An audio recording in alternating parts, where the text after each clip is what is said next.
Happy New Year, everyone, and welcome to a special episode of In Case You Missed It. It is Wednesday, not Friday, but it is our favorite time of the year.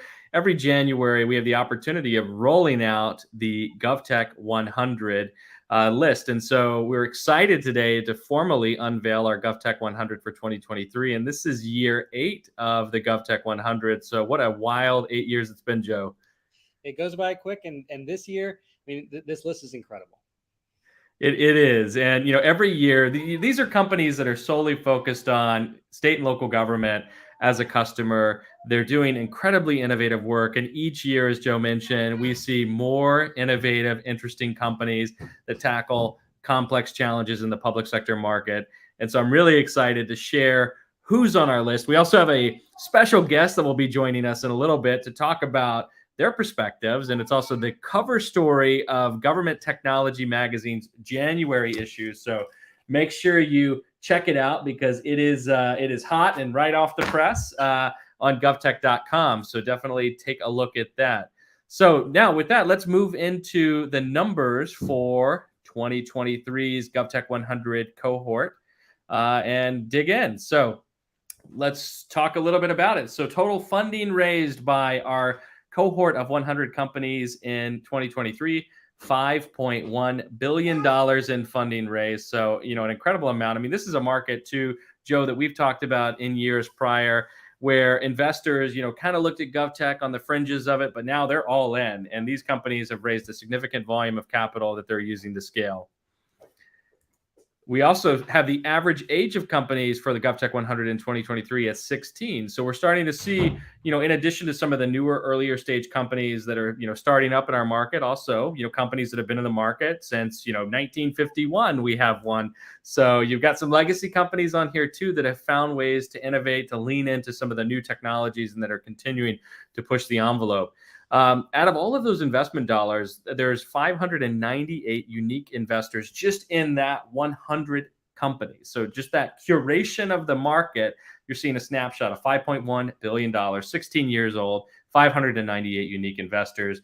And they raised those funds over 293 unique funding rounds. So, this isn't a one shot, one and done. This is a spread out set of activity that these companies have been, staying busy. Now, 14% of the 2023 cohort are companies that are founded by women. And so it's exciting to see more female-led, female-founded, minority-owned businesses starting to enter the mix as well. We've seen those 100 companies make 218 of their own acquisitions. So these aren't just small companies. These are companies that are leveraging, M&A and consolidation to kind of continue to grow their approach to the market. The average number of founders with our GovTech 100 from 2023 is 2. And 8% of our 2023 cohort are publicly traded companies. So these are companies that have hit their, IPO state and are publicly traded and performing pretty well in our economic downturn that we're in right now. So some wild stats, but now it's time to meet the 100 for 2023. Now, we don't have enough time to go through all 100. So I want to start first with just some notable new companies, that are on the list. Joe, any of these companies stand out, for you? I mean, many of them do. I think a couple of things that stand out to me is more the vertical driven nature. We saw a lot more focus in public safety, and that's referenced on this new company list as well. And you're seeing that not only a broadening of the GovTech 100, but you're seeing a concentration on some of these verticals where we're seeing lots of activity, public safety being one of them. Yeah, and I think, even like companies like Blue Dot that are tackling economic development, the Library Corporation that's really looking at that specific subset of the market, and Justice Techs. I mean, people are coming in and tackling really complex challenges that exist in the market, all the way down to geospatial imagery, satellite. We've got a company on that does leak detection from space. And now, kind of a Zapier for government with Velocimo breaking the list in 2023. So much excitement happening here. So definitely want to check out that. And the full list of 100 is now available at govtech.com/100. So you're going to want to make sure that you dig into that, read the full list, read their profiles. Their stories are incredible.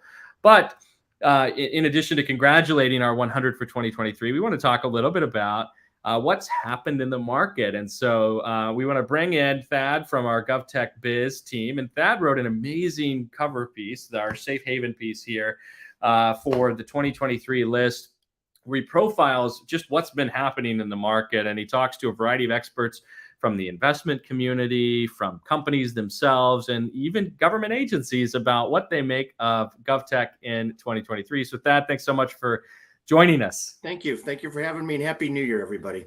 Happy New Year. So first question for you is, after, what a wild year 2023 was, what were some of the standout moments for you from a coverage standpoint of this market in 2022? Well, one of the standout deals, perhaps not the biggest deal, but a very significant deal, was when Granicus announced it was going to buy RockSolid, a company that's known for its citizen engagement tools. And the context for that deal, according to more than a few sources of mine, is it represents the increasing trend of doing one-stop shopping when it comes to GovTech. Something that's been around the e-commerce area forever, kind of in a way. And CIOs are getting on board with this, and I think that's also going to help guide some of the investment, merger, and acquisition activity in this coming year, according to the sources I have. Another thing that really struck at me, we were at the State of GovTech conference in late 2002. I believe it was in Arlington, Virginia. And one of the investors there, one of the younger investors in the GovTech space, said something that really struck with me. Within a couple of years, the people who grew up since the iPhone has been around will start voting. And the idea there is they're going to increasingly, either as citizens or as professionals, guide some of the GovTech choices going forward. And I think you're going to see a lot of innovation on that front, whether to serve those types of citizens or to respond to them in the rapidly changing government tech workforce. I know you've tuned into the past episodes, and we've had a lot of conversations, particularly over the last year, around the acceleration of the maturity of the GovTech market during the pandemic. But what did 2022 show us? I think 2022 showed us a couple of things. First of all, we are one way or another, we're moving past the pandemic era. If you look at the earnings reports, if you look at the conference call transcripts, if you talk to people, a lot of that COVID business is drying up. Tech companies are dealing with it one way or another. Some are going to have easier times than others. Also, in terms of the maturity of it, and I think this is one of the main themes in our recent cover story, is that investors are coming to the conclusion that a lot of the GovTech space is still relatively undervalued, and there's a lot of room for growth there, and you're also moving to these cloud platforms as well, and I think that's going to be a big driver as this space becomes much more mature. I don't know. It's kind of a cliche. I think we're out of the beginning. We're into this new era. What's going to happen is going to be one of the main stories coming up over the next 12 months. Yeah, and I think, one of the things I wanted to latch onto is that, notion of platform, as you mentioned, because GovTech has had so much, kind of market activity, and there's, two ways of thinking about it. You've got, these best of breed applications that sit on the edge of the market. And then you have this platform play that's, really happening strong now. You got Granicus, you got Civic Plus, you got Excella, you got a variety of companies that are kind of building their own platform of capabilities. So, how are you seeing those dynamics evolve in the market? Well, a lot of it I'm seeing through the lens of the move toward managed services in the GovTech space. Another big theme of our new cover story. I talked to the CIO of Salt Lake City about in the past they wanted to do so much in-house. So much of their tech in-house. Hey, we are special. I think one of his quotes was, "We can do it. We can do it all on our own." But they're trying to move to that all-in-one platform type thing, instead of having maybe a dozen vendors, having a couple, having a central shop for these vendors. And one of his things was, well, we got to shift from the best in breed thinking and kind of aim more for the middle. Get a vendor that does quite a few things right, but then work with that vendor on improving the other services that might not be at the top level. And I'm seeing a lot of interest lot of interest in that shift among the CIOs that I do talk to. Well, Thad, you're continuing along with that evolution aspect. Your piece highlighted the evolution of the delivery model in GovTech as well, and particularly as more managed services have entered the picture. Maybe you could explain your thoughts here a little bit more. Yeah, I think some of the drivers of the move to more managed services. Number one, the cloud, as we mentioned, just a few minutes ago. I also think cybersecurity is playing a big role in this. It's hard to keep up. It's hard to keep up with the best defenses against all the hackers and criminals and ransomware operators out there, and sometimes it's better to hand it off to experts, people who focus on this as well. I also think a lot of these tech departments are just realizing there's so much to do with tech. We just can't do it all. We just don't have the manpower. We don't have the expertise. Let's hand it off to someone who has a little bit more focused on this area. I mean, that's what I'm hearing from CIOs that I talked to for this story.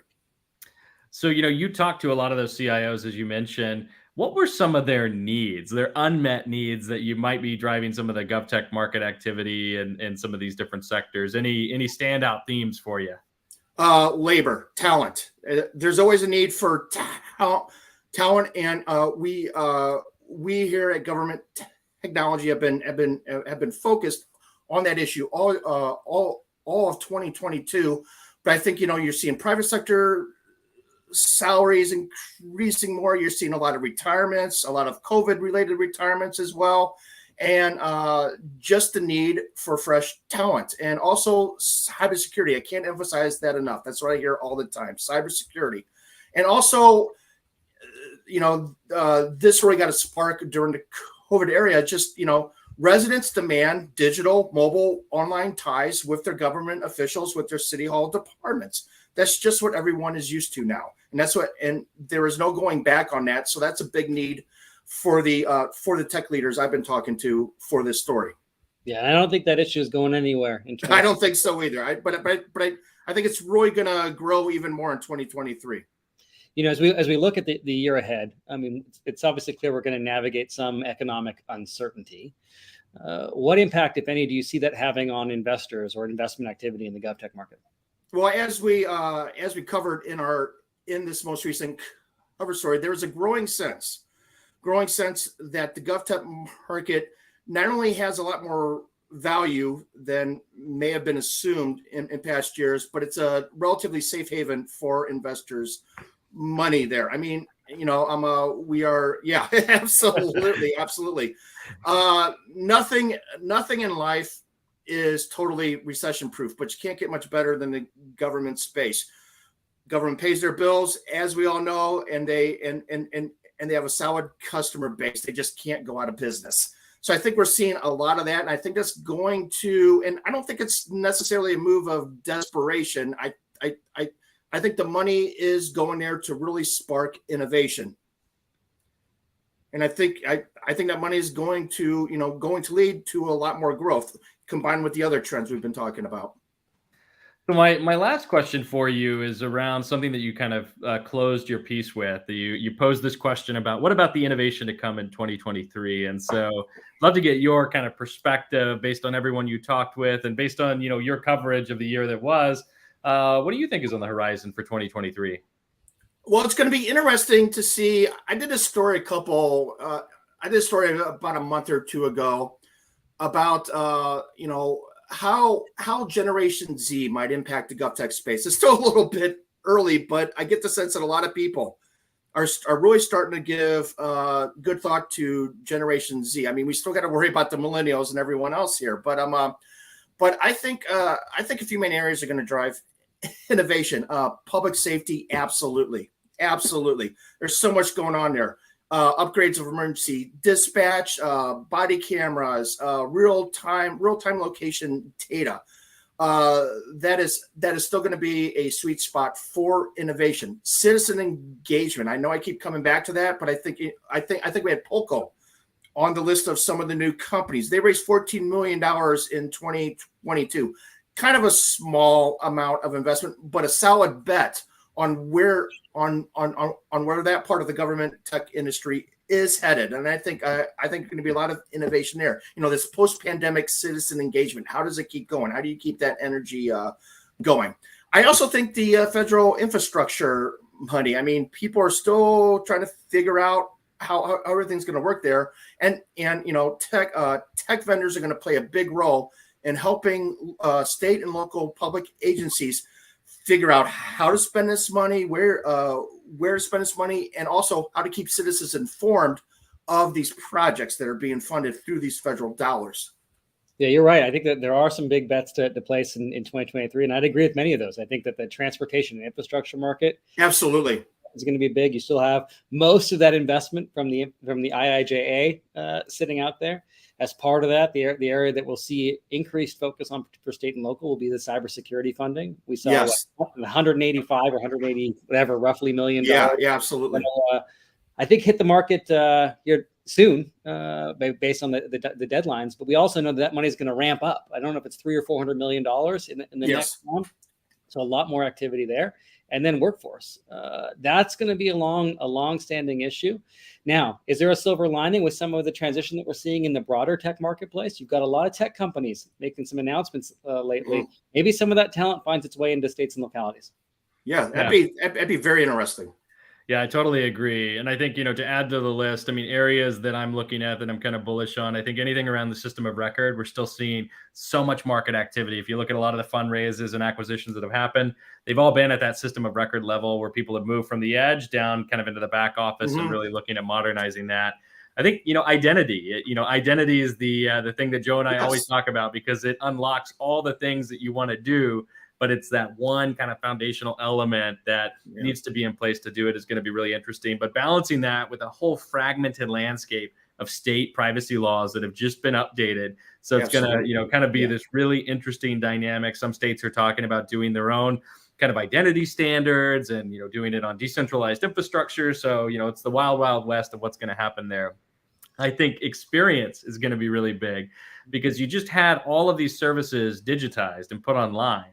And so now, you can go to a respective city's website or county or state website, and you can do thousands of things online if you know where to find it. And so how do we abstract complexity, personalize information delivery, make it contextual?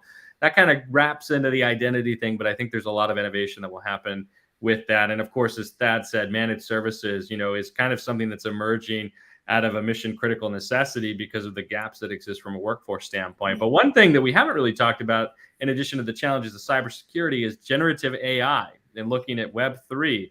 And, although these technologies that we're seeing out there and, having interviews with different bots, have kind of the party fun dynamic to it, these also can be flipped around and create a whole new wave of challenges for government agencies that they're going to need to pay attention to, and deep fakes have seen nothing yet.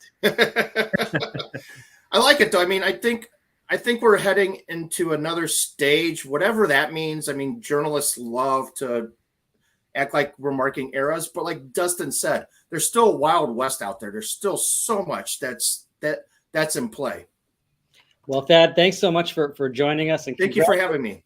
And congratulations to all the companies that made it to our GovTech 100 list this year. I hope that you'll check out some of these incredible companies and read Thad's piece in January's feature in government technology.